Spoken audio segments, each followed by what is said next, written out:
I can keep a cool head under pressure. It doesn't mean that afterwards I'm not like vibrating like like I smoked like 1,000 cigarettes and drank 3 pots of coffee. When you're all radiated. well, you gotta do something to let off some steam now if you haven't already. I'm here for this is my happy release. It's good to see you guys. We missed last week. Yeah. Did we? Yeah. Did we miss last week? I thought we did it on Thursday. I felt like I missed it. Yeah, something was different last week. I don't know what it was. Different day. That's all. Yeah. I guess we just saw each other. Is what you're saying. Yeah. How are you feeling, Dave? Not great. Oh. Nah. You are watching Generation Exile.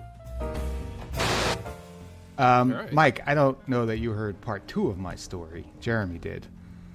But after I was discharged from the ER on Monday night, they gave me a round of antibiotics for this infection I have. And I picked up a prescription of antibiotics on Tuesday morning, and I took the first one. And then a couple hours later, I started puking. Oh, jeez. And then I was puking pretty much nonstop for about 8 hours. Like every time I was eating, drinking, anything, nothing stayed down. So at like 10 o'clock at night, 9 o'clock at night, whenever it was, I was like, I got to go back to the fucking ER because like I can't even keep food down. I can't keep water down. I'm going to dehydrate. I'll have a heart attack and die all alone.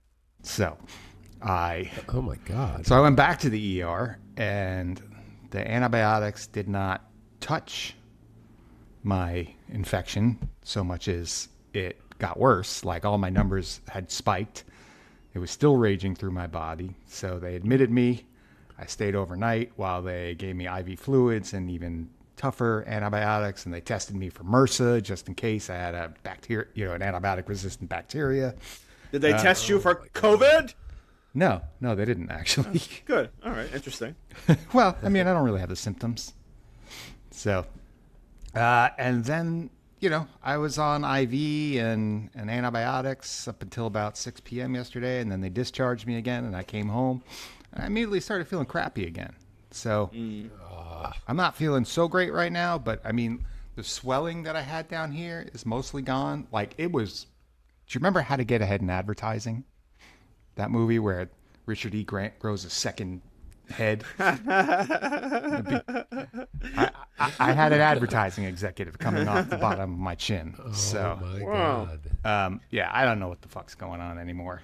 Maybe it's So just, you have Go a ahead. mystery. You have a mystery illness that the 2 hospital visits did not come to some sort of view above of what's wrong. Well, I will withhold judgment until I finish my course of antibiotics because this Okay. thing is improving. Like the swelling is going down.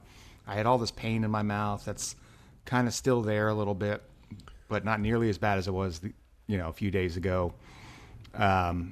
So let me see what the if the antibiotics cover it, I just wasn't expecting to still be feeling shitty on Thursday. That's all.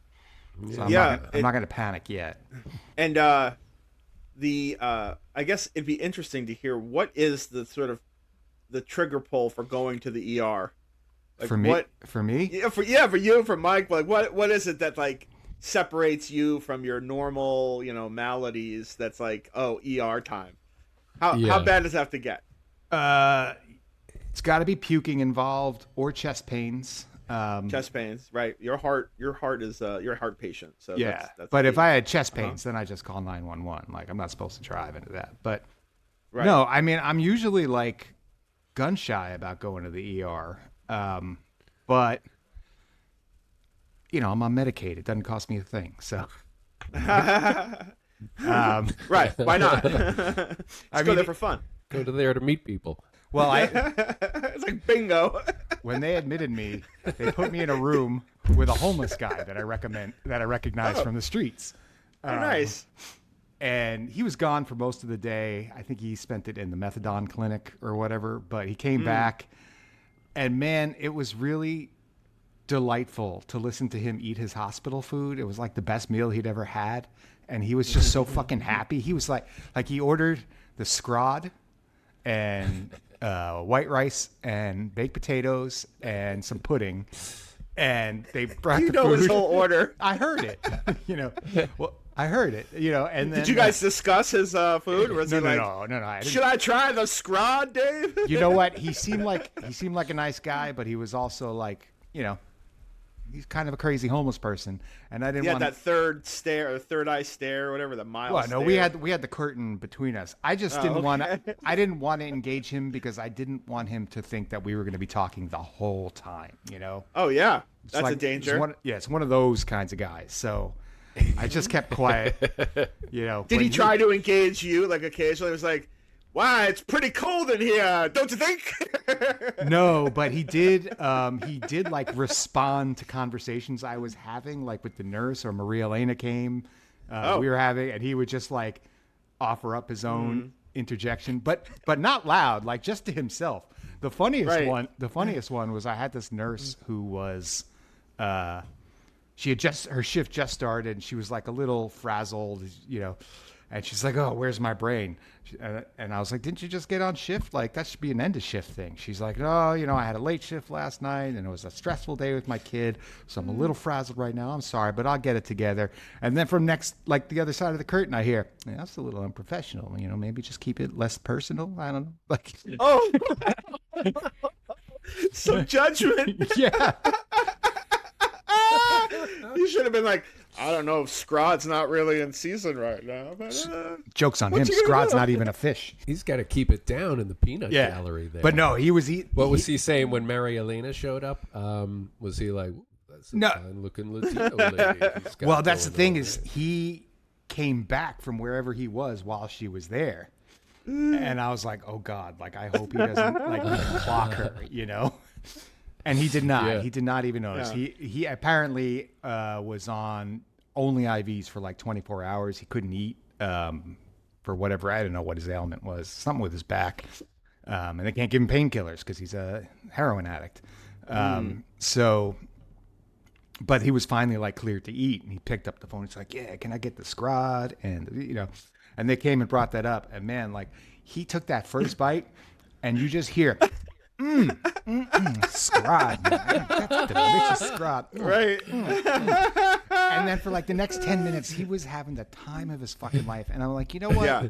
Good for him.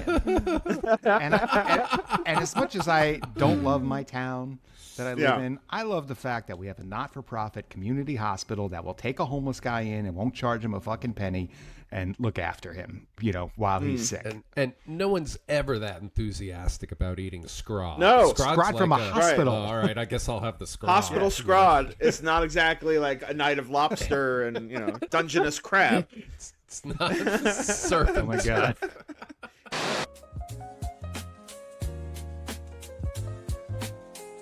You are watching Generation Exile. Really hate that sad loser, Mr. Newberger. Who, me?